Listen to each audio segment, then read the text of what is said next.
let's talk Doxa. Not going to get into the weeds with it necessarily, but we do need to talk about this guy here. This is the Doxa Sub300, and I'm going to try to kind of show the difference between the 300 and the 300T because I personally own the 300T. Now, both these watches are actually from Exquisite Timepieces in Naples, Florida. I purchased mine probably about a year ago. So shortly after they became authorized dealer. I don't remember when I bought it, honestly, but it was shortly after Exquisite picked up the authorized dealer with Doxa. I mean, they're authorized dealer for like all the best brands, like over 60 brands plus a massive pre-owned collection. I'll put a link down below, direct contact information so you can get a hold of my guy Tyler. But let's get back into these watches because I'm excited about Doxa for so many reasons. I don't love all of the models, but I love the fact that they have all of the models, and that allows people to have a selection. So Doxa as a brand has been around since 1889. So they've been around a while. There's been a lot of changes, both in the watch culture and definitely in the businesses that have been around that long. You know, not all of them have remained independent for sure. There's been a lot of collaborations, a lot of change of ownership, and Doxa has the same type of history if you look back on it. And that is okay because they're still here and they're still making, essentially, if you look back at their archives, you're seeing some strong similarities, and that's really cool to keep that in-house like that. So this Sub300 in the Divingstar configuration is that yellow in the contrast of the black. So there's, in case you didn't know, there's other models or colorways rather, and they label them with a name like the Caribbean or the Professional or the Divingstar or whatever. And those are different colorways within those sub models of the 300, the 300T, 600, the 200, the 200T. You know, there's some new ones coming out. There's GMTs. There's a lot of cool things happening with the brand. I'm seeing a bit of a resurgence, honestly, with the fact that they're opening up authorized dealers and they're doing limited edition and exclusive models, and that's exciting as well. That definitely helps draw me in. So let's get right to this guy here. We're looking at a case width of 42.3 millimeter. On the website, I think it says 42.5. I measure 42.3. It's really close, so we'll call it even. The lug to lug is 45. You can see the mid case on this is incredibly thin compared to my 300T. I'll show you that in a moment. The thickness is 13.7 millimeter. Keep in mind, I don't have it on, but I am wearing a Seiko, similar to the old SKX. The traditional Seiko SKX that a lot of us know and love is 13.5 millimeter. So this is right on par with that. But check out that boxed double dome sapphire crystal. I don't know that it needed to be that tall. They could have made this watch even thinner than it is. But the reason I point this out, because the distance from the case back to the top of the bezel here is much lower than the 13.7 that the crystal presents. So as you're wearing something, it kind of rides up progressively over that. So it's not a thick watch, I guess is my point, even though it does have that number. The lug opening here is 20 millimeter and the bracelet tapers to 20 millimeter. I know that you're like, yeah, that doesn't make sense. Well, it's because it flares out before it tapers back down. It flares up to over 23 millimeter. So it kind of meets the line of the case right here. So it has a good symmetrical look to it.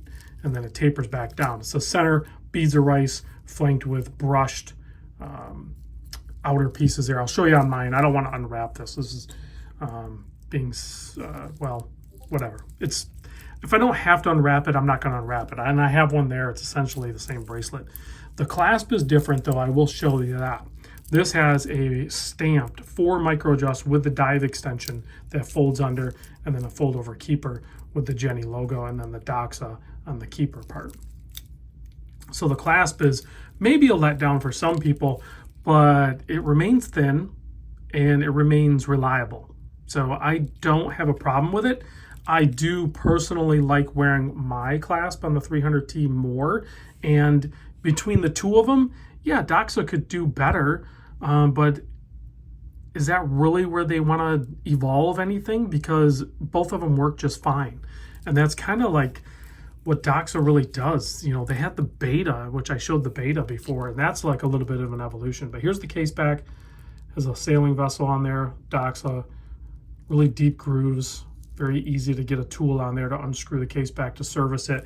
Behind that case back is an automatic COSC movement. I'm going to drop in a little clip right here if I remember to edit.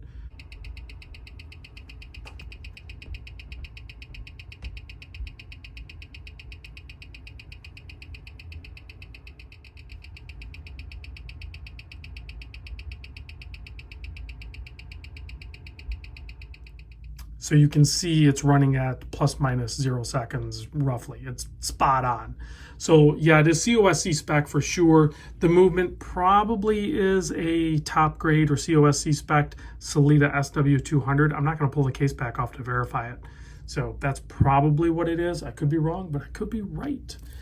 6.6 millimeter signed screw down crown, keeping the, what is this rated at? 300 meter? Yeah, so 300, sub 300. What am I talking about? So it's rated at 300, probably can go deeper. They have 120 click bezel unidirectional bezel, and it does have decompression table on it. For the, I went one past it. We got to go back around, or it's going to bug me.